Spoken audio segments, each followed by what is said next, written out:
Hello again, and welcome to another edition of Public Affairs, Public Access. I'm your host, David Hutzelman, and this is a show where we discuss current public policy and political issues basically from a libertarian standpoint. I'm frequently asked, what is a libertarian standpoint anyway? Well, I try to tell people it's libertarians believe in free markets, not the crony capitalism, corporate welfare system that we're running today out of Washington, D.C. And we're for property rights and low taxes and as much personal freedom as we can have without interfering in other people's rights to have similar personal freedoms for themselves. So tonight we're looking at some things on the economic side of the ledger, that is basically municipal financing, and in specific, Houston's financing, and what kind of shape is Houston's economy and fiscal house really in. You know, it was back in 2008, and everybody was so surprised about the meltdown of credit default swaps and everything. It just seemed like it came out of the blue. Nobody was predicting it. Nobody knew what was happening. And I think we've got a guest here tonight that is going to tell you that he believes something very similar is happening with the city of Houston finances, that it's just a question until a bunch of folks happen to wake up to what the city of Houston's financial affairs really are before we can get concerned and start doing something about it before something comes crashing down that no one expected. So my guest tonight is Bob Lemer. Bob is a retired partner from Ernst & Young, a well-known Big 8 accounting firm in Houston. He's been doing research into Houston's municipal expenditures and budget for like 30 years. Yes. So good, so that's the kind of qualifications that Bob brings to us. But it's useful to consider that you know, cities going bankrupt are really not that unusual an event. I mean, I remember a while back, well, I guess New York City one time had a bankruptcy thing back in the 1970s, and that's the last issue that I've heard of it. But more and more cities are filing for bankruptcy, and primarily as a result, I think, of basically underfunded and overpromised pension plans, which are really draining the public coffers these days, and I'm sure Bob is going to get into that. We have a chart up behind me here that shows a number of cities that are currently under bankruptcy proceedings.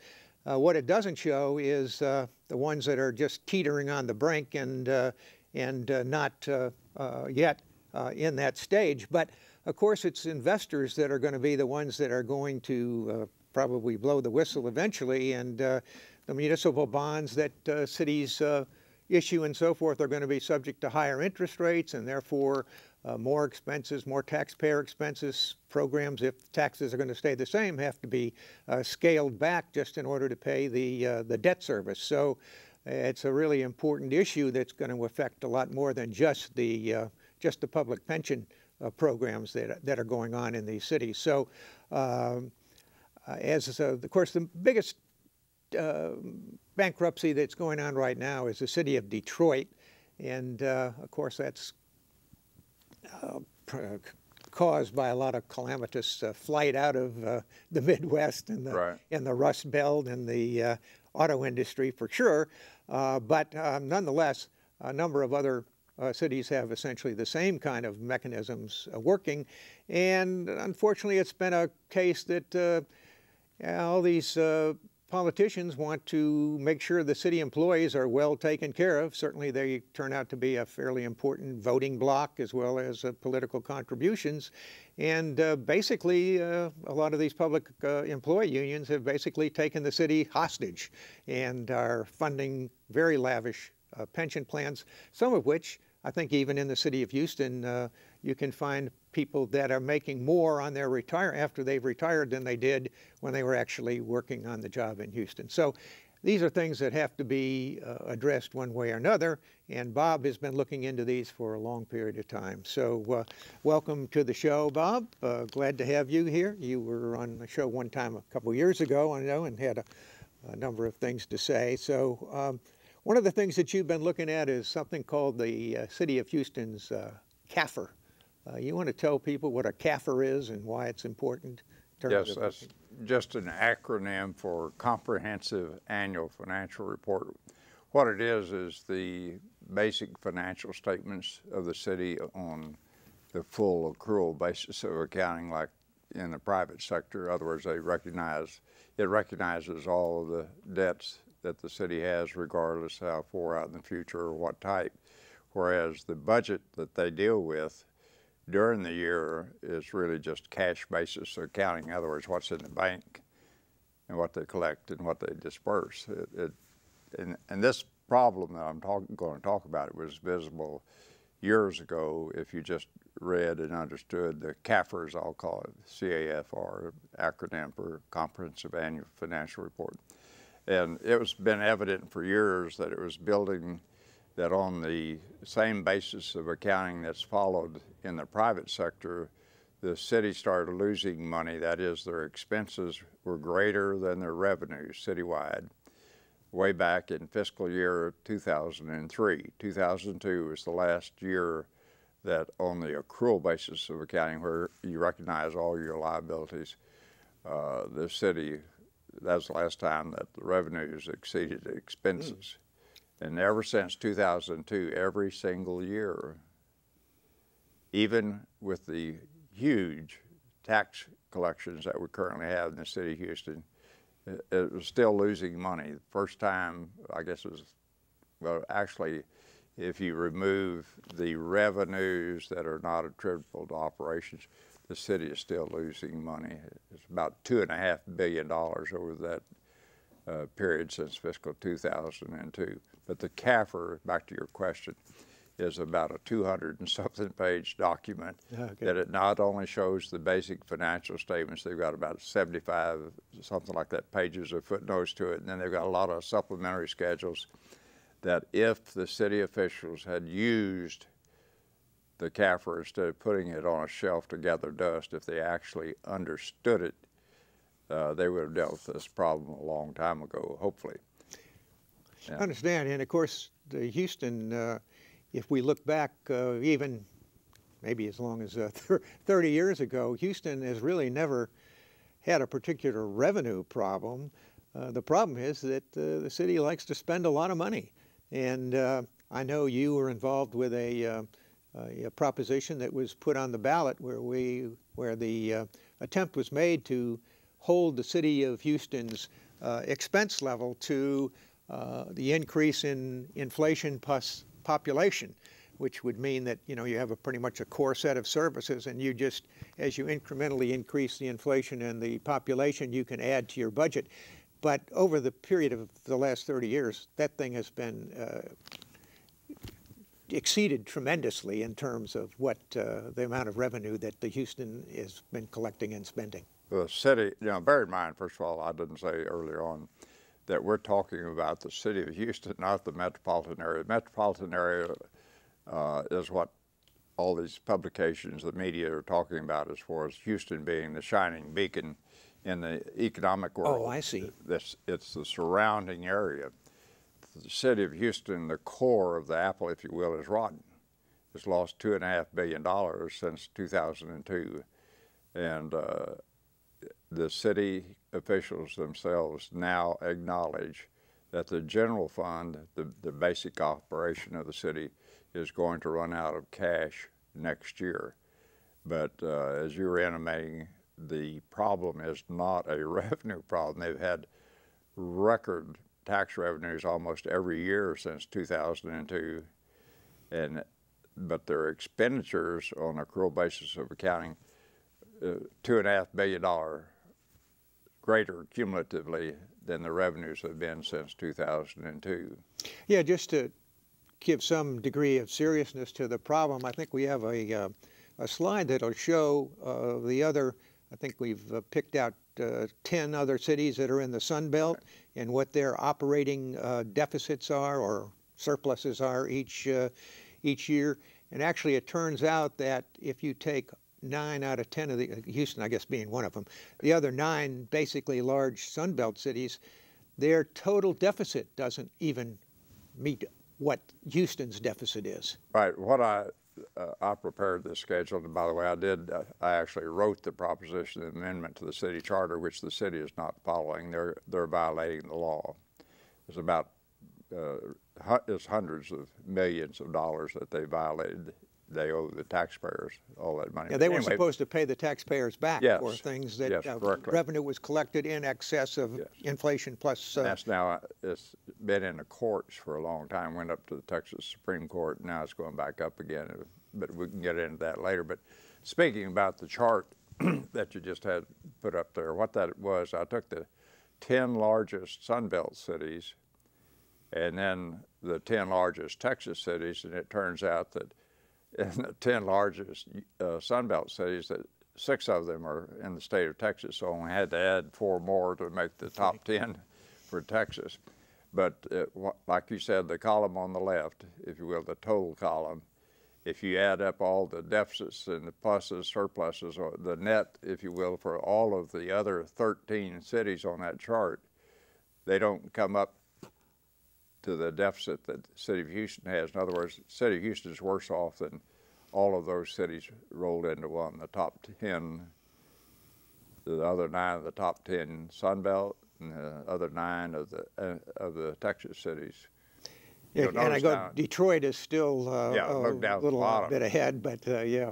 Well, how does a city go about doing something like that? How come we haven't run out of cash before? You say something about next year we're going to run out of cash. How do we build up a $2.5 billion deficit without running out of cash? Well, basically, you have a $2.5 billion receivable from the taxpayers to cover. It was to cover the liability that you still owe the employees under these wildly, outrageously pension generous plans. Yeah. I mean, I can't use any other words other than that to describe them. Right. Anyway.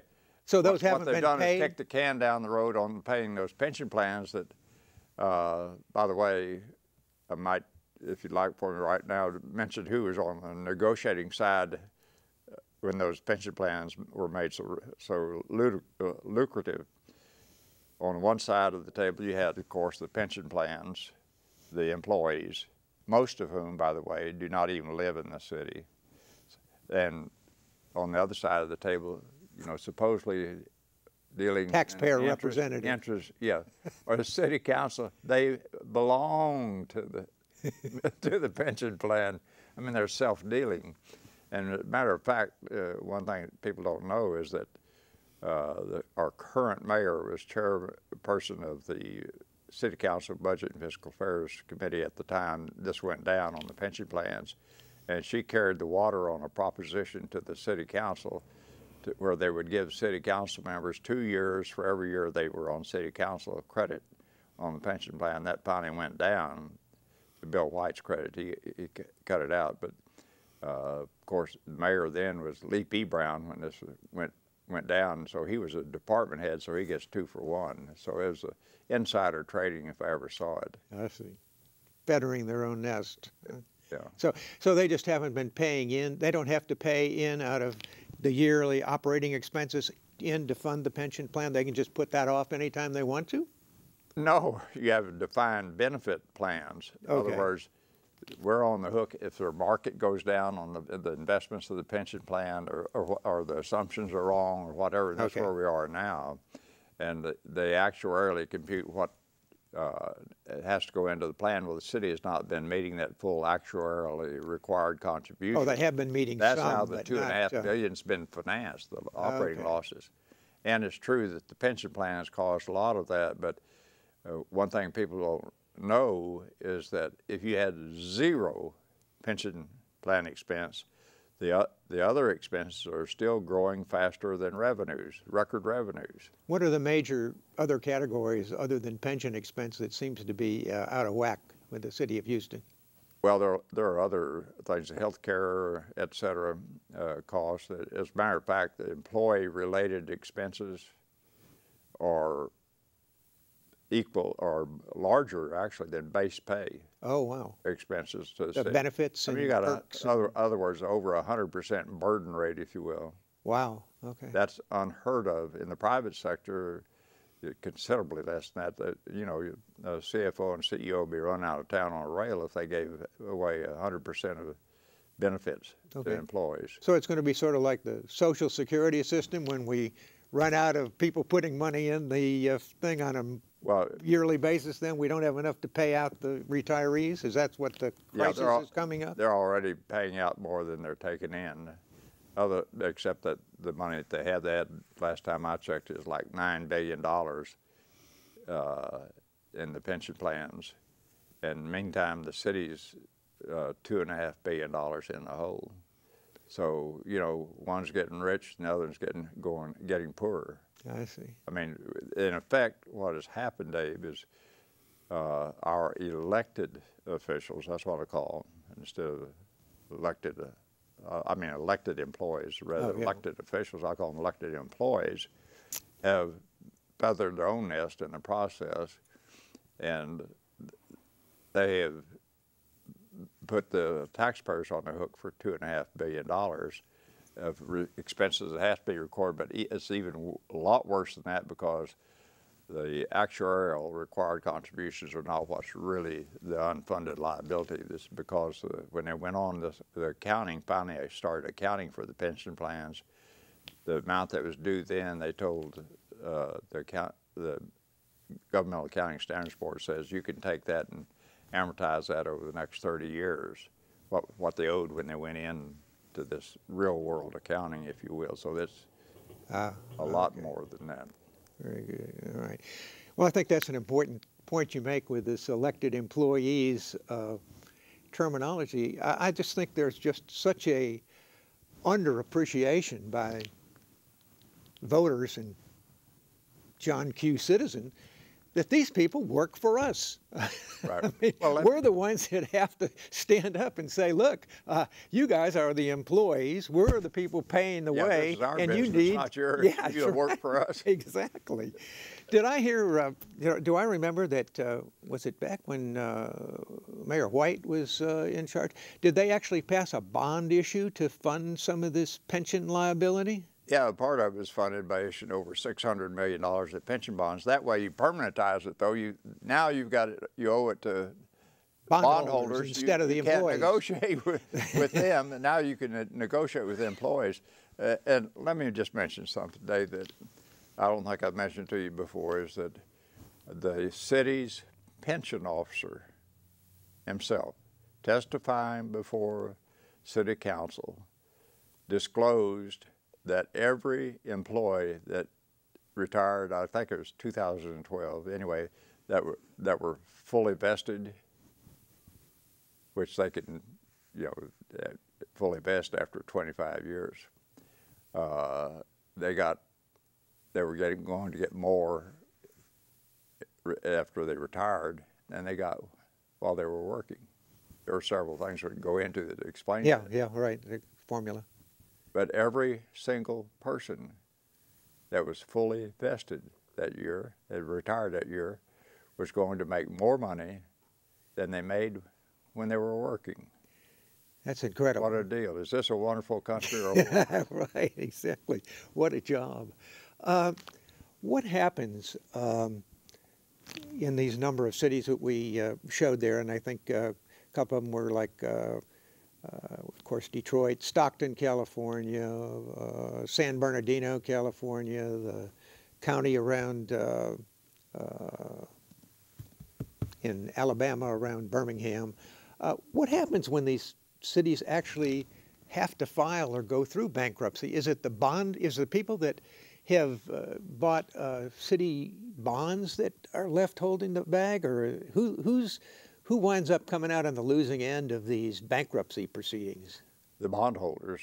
The bondholders. I mean, they cut back some on the employees and whatnot, but the truth of the matter is, just like in Detroit, the employees didn't participate to the degree that the bondholders did. I mean, bondholders took cents on the dollar. I forget what it was, and that's not really all settled yet. I think what they agreed to, I put a pencil to it, and they're just kicking the can down the road again, that Detroit has not solved their problem, and in my opinion, and so they're going to be back. No. And what, in terms of kicking the can down the road, I remember I think it was there was quite a interesting legal conflict over when General Motors declared bankruptcy as to which bondholders were actually going to come out better than others. And I guess the union pension, I guess they had bonds, or the union pensions wound up being moved to the top of the list, and that's some the of way the it works. corporate bondholders got stiffed more. Well, bear in mind, this is a federal law, Chapter 9 filings, and they have to, the court has to agree to let them file bankruptcy. I see. Is that the same way with municipalities? Yeah. Yeah, okay, same law. If the city of Houston wants to, they'll have to have court approval to enter into bankruptcy proceedings. And that's, quite frankly, where we're headed if things don't change a lot. And the sad thing is that the mayor and a lot of others are advocating doing away with the revenue caps, and that's not the problem. They have a spending problem, not a revenue problem. They had record revenues, for crying out loud. And they had rapacious increases in water and sewer rates, like 30%. Really? And they passed the drainage fee, and on and on and on. And now I think there's talk about a garbage fee and everything else. The revenues have increased hugely, greater than population inflation with anybody that knows anything about it. Can we show that on the chart there? Can you talk a little bit to the chart? Okay. The graph that we have just let me explain to the viewers what this graph says. It may be a little bit difficult for you to read, but if you look at that bottom line, the yellow line, or green, or whatever it is. Yeah, it's way down toward the bottom of the chart. That's the population trend in the city of Houston, and bear in mind that over the years, the city of Houston, its population growth has been stimulated really by three things: the annexation of the Clear Lake City area, and then the annexation of Kingwood, and then the annexation of New Orleans, if you will. I mean, there's good-hearted people that did that, but the fact of the matter is those were the three drivers of the city of Houston population. We really hadn't grown much. When you say New Orleans, was that a joke or what? Beg pardon? You said New Orleans, annexing New Orleans? Yeah, the evacuees that moved over here had a big impact. I see. But anyway, you look at the bottom line, well, you see that it peaked with the 2010 census, and then it fell off, and we still, I've seen the 2014 Kafir. It was released for public consumption last month, but finally. But the population, according to the Kafir city's own document, shows that it fell and it still has not regained the. What is that number, incidentally? It's over 2 million. 2 million around? Yeah. Okay, just slightly over 2 million, okay. But it's less than what it was at the time of the 2010 census. Of course, the metropolitan area has, what, like 5 million or something in it? Yeah, right. But the city itself is losing population, regardless of all the growth you see out the energy corridor and so forth. They're losing population with this oil bust, which I won't come back to that because we're back where we were in the 80s. We're looking down the gun barrel of another oil bust. Not to say that it's going to happen, but it sure looks like it might. But anyway, the population is less than it was in 2010. And then that blue line just above it's way up above it is CPI and population. CPI has increased 31.3% in the population over these years. CPI being Consumer Price Index? Yes, inflation, population. Anyway, combined population inflation, which are the two drivers of the cost of furnishing municipal services, which is the usual yardstick that's used under all tax and expenditure legislated throughout the country that I've studied all of them, and that's Yeah. the Well, that makes sense. everybody I uses. mean, It makes sense. That more people are more people, the more cost of more cost police, of more living, fire, because it's more. the Sure. expenses are heavily employee related. Right. All right, then the line right above that is the revenues of the city. The third one, it What color is increased that line? at a heck of a, The revenue line. What color is the revenue? yes, the revenue. Red one.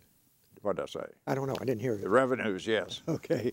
Anyway, revenues, you can see that it increased at a much greater rate than combined population and inflation, CPI. So that's the third line. Oh, that's the third. Okay. And that's what the cap, revenue cap, basically was supposed to do, was put the cap on the revenues and thereby supposedly limit the expenses, because, you know, sane people don't spend more money than they take in. Usually. You don't do it, usually.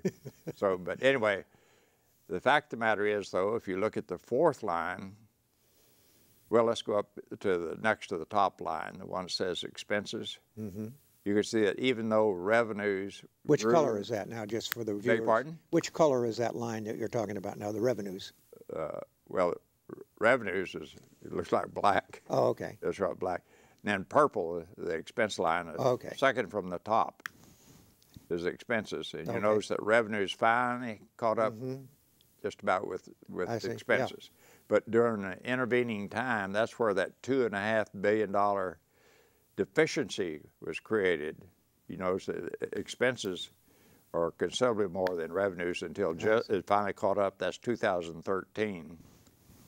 But you've built up the $2.5 billion debt. Still got that overhang, right. Your expenses exceeded your revenues. So let's just drop down to the gray line, the third line from the top. That's expenses less pension expenses. In other words, if you had zero pension expenses, you didn't even have pension plans, well, the operating expenses would still have grown faster than revenues until the year 2012, when I'm sure you're aware of how your property taxes have gone up. Yes, I am. Well, anyway, they finally caught up to where they exceeded expenses without the pension expenses. So now they're met, but we've got all that back debt that Still, yeah, okay. Then this red line up here at the top is very interesting. I mean, it has really gone wild over the years. It has grown more even than the And that's the expenses. expenses, including the pension expenses, if they were. No, this including the pension Yeah, debt. right. Yeah, Okay, the debt. Okay. It actually dropped in a little bit in 2013. It's so confounded high, you know, that we've already Doesn't make dug any ourselves in a hole, Okay. a big hole. Well, let me just say to our viewers also, if you have a question, please call in. We have a call-in line, and some of this is pretty detailed and complicated, but I'm sure Bob can handle whatever questions you may have. So don't hesitate. Just give us a call, and we'll try to straighten out anything that doesn't seem quite clear to you. Let me just say at this point, Dave, let me reiterate, the simple fact of the matter is that the city of Houston's expenses have exceeded its revenues by $2.5 billion since 2002. We're in a hell of a mess. We're essentially bankrupt. We're going to even run out of cash. You can't dodge it anymore, even though you left these liabilities unpaid. It's coming due, and even the mayor and all the elected officials understand that we're running out of money in the general fund. I mean, the last bastion of defense. And so... So how are we going to get out of this problem? Well, I don't know, because it'll all depend on who's elected mayor and city controller. This is a strong mayor form of government, and I have to tell you this, just my sort of personal observation. My observation is that most of the candidates were part of the problem. They served on city council. And let that sink in. You know, if your football team's about to lose its final game and you need a new coach, are you going to hire the coach that used to be that was there when you ran up to all these losses? I don't think so. Right. And so you think it's going to take some new blood to? I think it's going to take a person that is not a politician, that has turned around a company or something, knows what it goes, how that works, and is not afraid to make the hard decisions. Lee, Coco, where are you when we need you? You know, okay. It's going to take that kind of a person. Tough, willing to make the hard decisions. One of the first things they're going to have to do is tackle the confounded pension deal, that it does not take a mathematical genius to figure that it's impossible to solve right now in its current form, that the pension, unfunded pension and health care costs absolutely dwarf the general budget. General fund budget, they're about twice combined, and that's using Mickey Mouse accounting, which the Governmental Accounting Standards Board is going to make them quit doing. They're going to have to start using realistic accounting. For example, they use 8.5% return, estimated return. And you know, wish I could get that. Yeah, that's right. There are a lot of people that would like to be able to get it, 8.5%, but they're going to have to drastically change the plans. I mean, just like I told you a while ago, the employees that are fully vested are going to make more money after they retire than when they work. It doesn't take a mathematical genius to figure out that isn't going to work. Yeah, right, for sure. Especially with more of them retiring every year. So, yeah. Right. But of course, they could probably, if I've seen some of the other analysis that you've done, they probably could afford to lose a few employees without replacing them, right? That's absolutely right. They have a bloated workforce, quite simply, overpaid, overly generous benefits, ineffective, inefficient. I don't know how else to put it. That they need a grand shakeup. They need people that are willing to go to the police and fire department, that's the two largest departments, subject them to an efficiency and effectiveness audit that is selected by, you said, how would we do it? First thing, I'll let you back up just a minute. First thing I would do is to do like the big boys do in the private sector. You get you a financial committee, people that are truly independent. This would need to be people that have nothing to do with the city, not involved in politics, and get them to hire some firms that are actually qualified and have no vested interest in the answer that they come up with. Do efficiency and effectiveness audits of all the departments. I start with police and fire. They're the largest. And there have been studies done on those departments, and they've been put on shelves to gather dust. And you can just read the Chronicle, actually, their editorials. I think Bill King had an excellent piece, op-ed piece one time in recent months, talking about the police department, for example. And I can tell you from looking at information available, the police and the civilian employees in the police department take their vacations during the highest crime times during the year, during the summer when all the kids are out of school, and during the holidays, and that's when they take their time. And you read in the paper about the firemen that they took off during deer hunting season, caused a lot of overtime. I mean, they run those two departments because they're totally a hands-off approach. The departments run themselves, and don't you dare touch us. Yeah. And I understand. The inmates are in charge of the asylum. The inmates are in charge of the asylum, huh? I wouldn't call them. Okay, but call them nuts. Something like that. They lay their lives on the line for us every that's every true. day. I mean, we don't want to minimize that for sure. I was a security trustee for a subdivision. I got an award for our firm from the 100 Club, etc. I'm absolutely a law and order guy, and I respect firemen and police. But they are run like I started to say a zoo, but I don't know how the zoo is run. Yeah. It's probably run well. Well, what's the first sign that in the financial community that we're in some deep problems. Is it going to be like the rating agencies are going to start downgrading Houston's debt? Well, they will eventually, maybe, but the fact of the matter is, my group of CPAs, we have taken the message to everyone, from the mayor, the city, individual city council members, local and national printed and electronic media, the rating agencies, the state attorney general, the State Board of Public Accountancy, the accounting firm, SEC, you name it. We've carried this message. They're all aware of it. I don't know, what the problem is, that you have a bunch of grizzled bean counters. They know what they're doing. They've studied these. They know how to read financial statements, and we're just ignored. Even though we wrote the amendment to the city charter, they ignore it.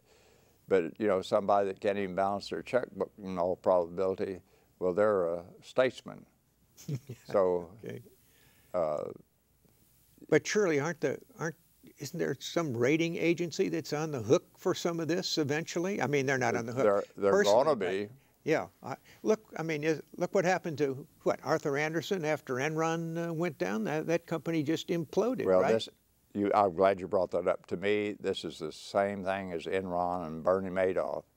Everybody in the chain, the entire chain of the watchdog system, looked the other way. Everyone.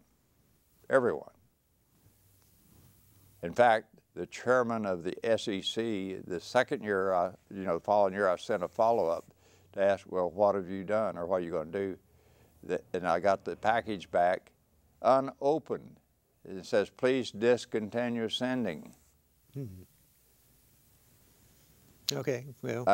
But I'm telling you, when the truth finally hits the fan about the city of Houston's finances, I'm serious, it could crater the municipal bond market. And then we'll find out what the rating agencies have to say. They are, as far as I'm concerned, they're in deep stuff.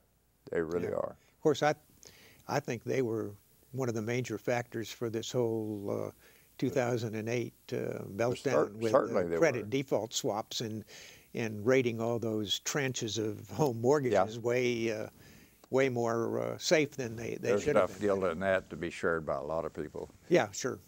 So, but we've got a repeat situation coming over the horizon. Who pays those rating agencies? Does the city pay the rating agencies to rate their bonds? Yeah, they get paid for rating the bonds. By the city? Yeah. Yes, it's here. Please rate my bonds, and by the way, we're ready to write you a big check for whatever you come up with. Correct. So they're interested in more debt and being issued and reissued. They make money every time. Okay. So we have $2.5 billion that somehow or other we've got. Are we in terms of, well, that's just in terms of not including the pension overhang, right? That $2.5 billion? No, it's the portion of the pension debt that had to be accrued, and they haven't paid it. I see. Okay. See, bear in mind now, they have the right to amortize that over a 30-year period. Okay. But if they had to settle up today, well, they've got another $5 billion. Well, not $5 billion, not that much, several billion to add on to that figure. So these people or whoever is going to be motivated to fix this problem is going to have to go in there and start cutting city operating budgets? Well, the budget is cash. Yeah, okay. It's a bigger problem than cash, is what I'm trying to say, Dave. Yeah. And I have to tell you, I know many of them are running, and they don't understand the Kafir any more than they understand the astronomy. Okay. I mean, and those that do, I don't think have the backbone to do what is needed. They're all scared to death of the employees, which I told you a while ago. The vast majority don't even live in the city, and I'll just go a little bit further on that the figure is even higher for our first responders. If we have a real tragedy in Houston, they're going to be swimming upstream against the people leaving the city. I have a lot of friends that's going to be calling me after the show probably that work for police and fire, but that's the truth of the matter. So what it's going to take to solve this problem is a pretty radical renegotiation of the pension mechanisms, as well as some pain in terms of cutting some operating expenses as well? Big time, and that would not be cutting services, I'm telling you. You'd be amazed at how few of our city employees actually interface with the public. I see. But you asked me a while ago what I would do, I'll go ahead and tell you. One of the first things I would do, people don't know this, but the state of Texas Constitution basically makes home rule cities, which are a special category, sure, which Houston is one of them. Essentially, it's the city's over 5,000 population. They're sovereign, except for laws that are general laws that they apply to every sure city, or right. laws that are passed by the legislature that apply to every city. But anyway, back to what I would do, I would make some city charter changes, the governing document. I would enforce the law, first of all, the propositions that are already in the city charter. But I'd say that, you know, for example, that employee benefits, I would lump health care and pensions in with everything, and there'd be a certain burden rate that you could not exceed. I see. And you would not be allowed to run an operating loss more than 1 year. It would have to be made up in the following year. You can't, you know, guess precisely what the bottom line is going to be. So I grant them some leeway there, but I'll just say, by law you can't. And then there would be a stiff penalty for any elected official that failed to implement the law, you know, or follow it. They'd have a $10,000 a day fine or something like that. Okay, so I'd change the city charter, get amendments passed, and then if people don't like it, sue us. I mean, but the taxpayer comes first. I'm sorry. We own the confounded place. Right. That's good. All right. Well, yeah, in terms of where that money is going to come from, of course, I guess right now there's a political groundwork being launched to try to remove the revenue caps, because obviously the first thing politicians think of is we don't have enough fiscal insanity. we don't have enough money, and therefore we need to raise everyone's taxes. That's fiscal insanity. Yeah. That I got news for them. Mathematically, it won't work. You have to make some drastic changes. Drastic. And you know. Well, that's why no one wants to look at it, for sure. I have to tell you, my observation, and I've met with some of these people that are running, and they're essentially clueless. It's resume enhancing on a lot of their parts, and they have no idea, or if they did, they wouldn't have. They'd have know enough not to run for the office. It's an almost impossible task. And whoever we elect next November, we need to re-elect them if they're doing a good job. If they're not, throw them out and start over. But in 2 years, it'll be too late.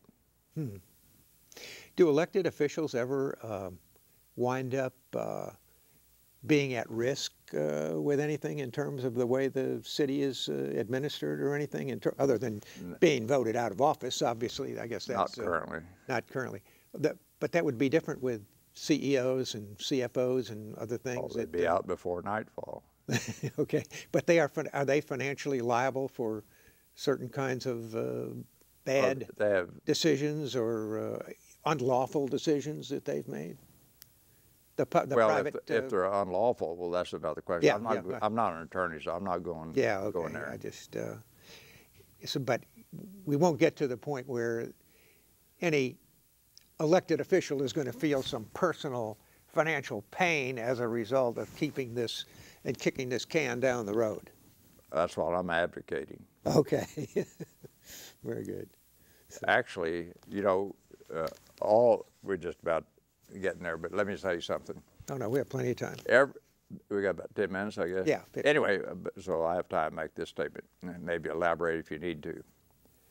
But every city employee, unelected city employee, has to meet a job description for his position, his or her position.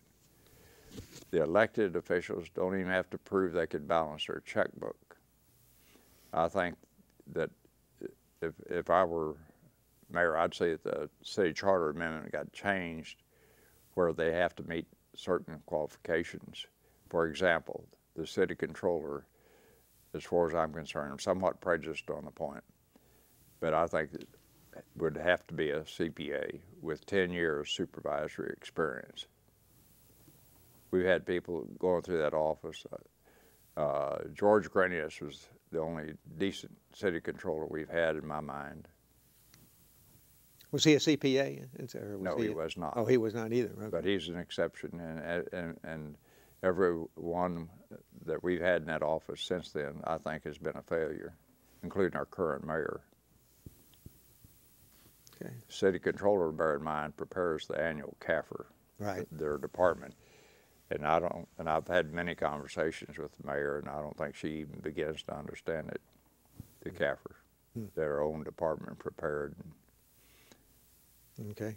Well, you were saying something earlier about maybe saying a few words about the implications of the drop in oil prices and whether that portends something that happened back in the 80s. I'm not even sure I understood what was going on with city finances way back in the 80s, but... Well, I helped elect Kathy Whitmire, and then we came to a parting of the ways. So I thought she'd throw the money changers out of the temple and all that, being a fellow CPA. But anyway, be that as it may, back in the 80s when we had the oil bust, we were not in the shape we are now. Going into this oil bust, like I said, we're already $2.5 billion, not million, $1 billion in the hole. So we cannot afford to start raising taxes, instituting fees and whatnot. People are already leaving this city. Like I told you, the population is less than it was at the time of the 2010 census already. That's a city as opposed to the metropolitan area. And I mean, if you raise taxes and try to cover this, I mean, it's huge. Mathematically, you couldn't do it anyway. It'd take years, and I still couldn't do it to cover this $2.5 billion. That's got to be negotiated. Would that just cause employers to move outside city limits? Is that one of the things you'd start seeing if they raise taxes?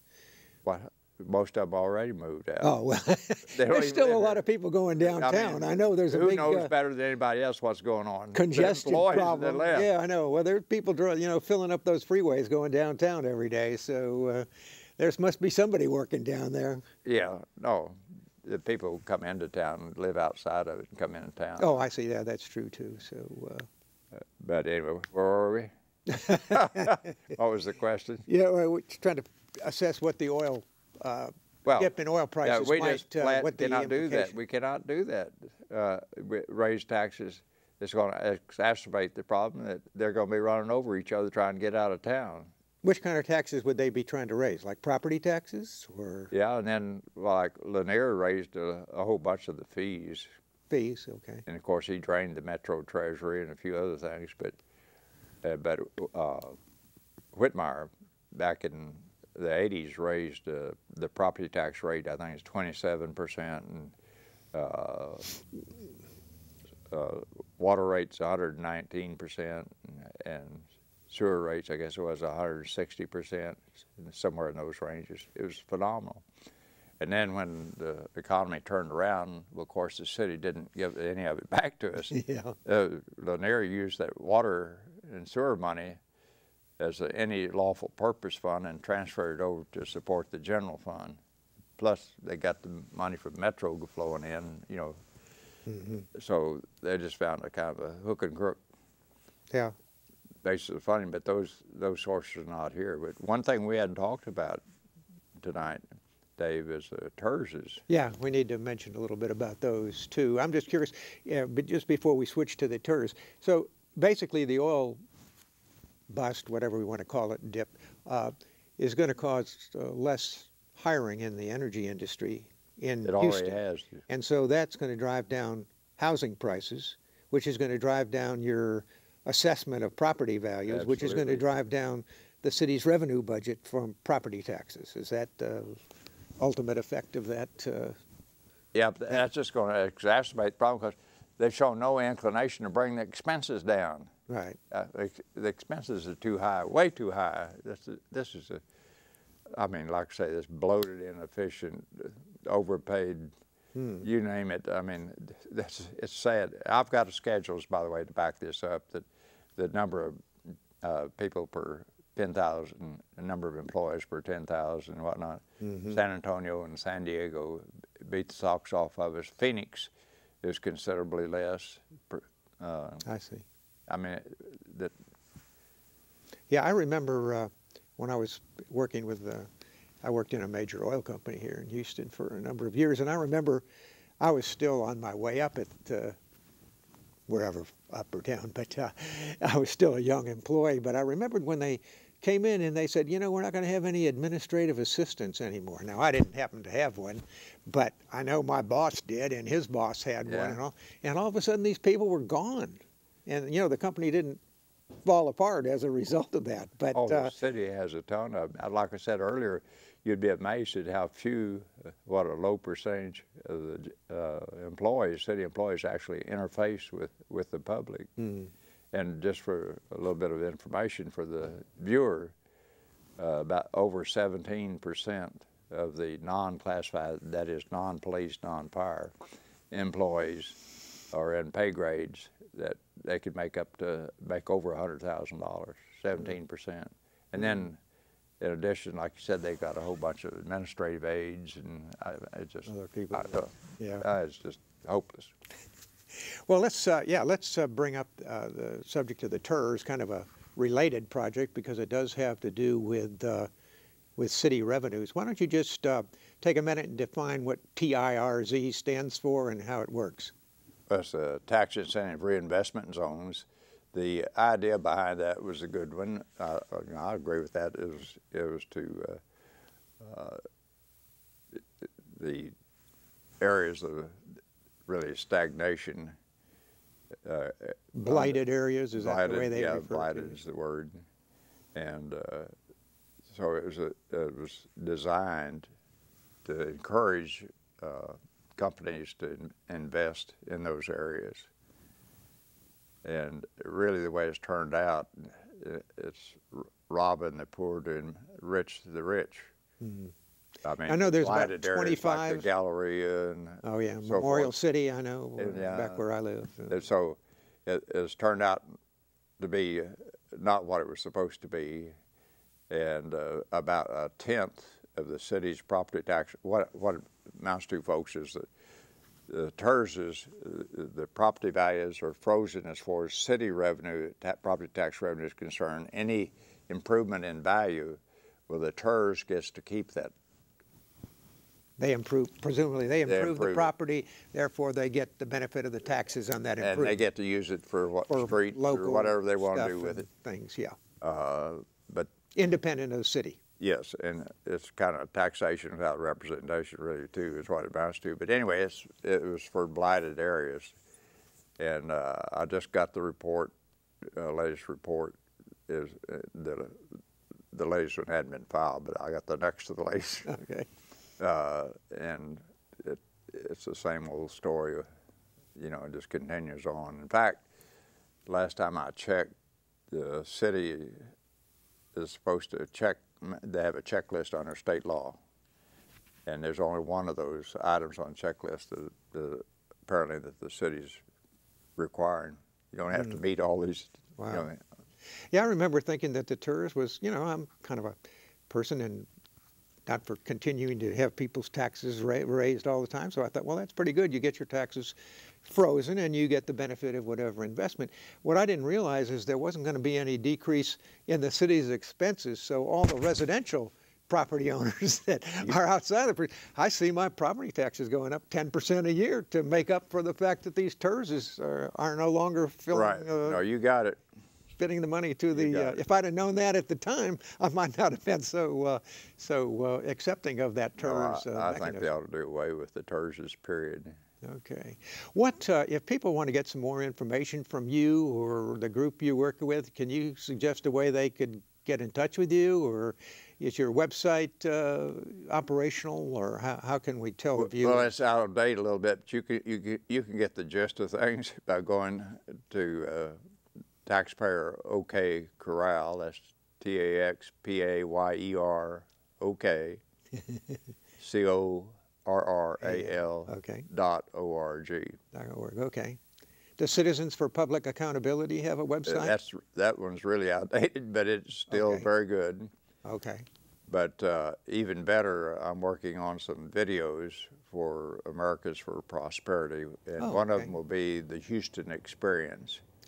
And it will be very enlightening, so I'd suggest people, if they want, just wait until they can see that video. And it has charts and all the stuff, the Ross Perot stuff. Okay. But anyway. Well, of course, you know, we have two distinguished politicians from Texas, Rick Perry and Ted Cruz, are both presumably running for president, touting the Texas experience. So I'm wondering, are these videos going to take some of the wind out of the sails of the Texas experience? I'm afraid so. The fact of the matter is, since Rick Perry went in as governor, the state of Texas has less manufacturing jobs than we had when he took office. The hospitality and government and that sort of jobs have increased, but as far as manufacturing, we had fewer manufacturing jobs than we had when he took office. Certainly haven't built any refineries, but we've got a lot of fracking activity and certainly some employment regarding. Well, we'll see what the numbers show when they put out their next CAFR. They put out a CAFR too. Oh, the state does? Okay, yes. Yeah. Okay. And no, I'm very much pro-Texas. Okay. I am. I've got it tattooed on my chest, but I call them, like I say, whether Republican or Democrat, or Libertarian, whoever they might be, if they're not serving the public properly and lying to us, whatever, well, I'm sorry. Yeah, okay. Well, it is nice that we're kind of in the basking in some sort of fiscal well-being compared to maybe the rest of the country. It's just a question of how bad everybody else is, maybe. Well, there's a website called Truth in Accounting, and they rank Texas right in the middle, and I'm in the process of trying to find out. It's actually some people that I really respect are on the board of that, and some CPAs. And it's started by a CPA, so I need to find out. But Texas is ranked right in the middle based on the real financial facts. Great.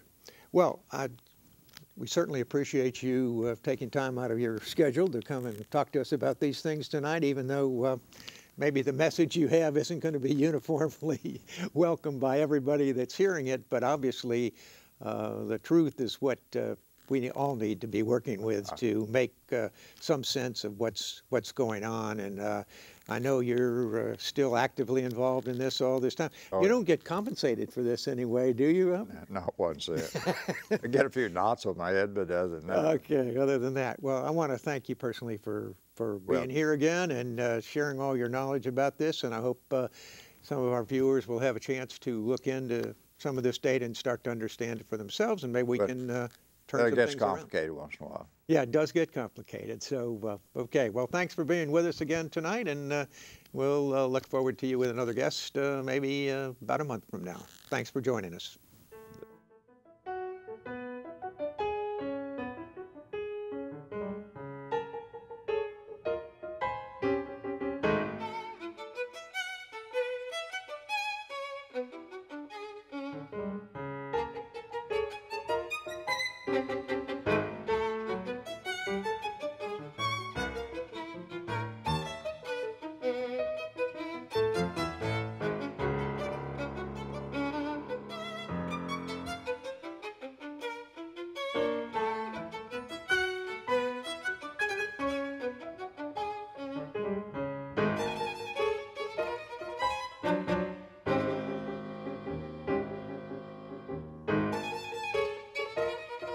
you.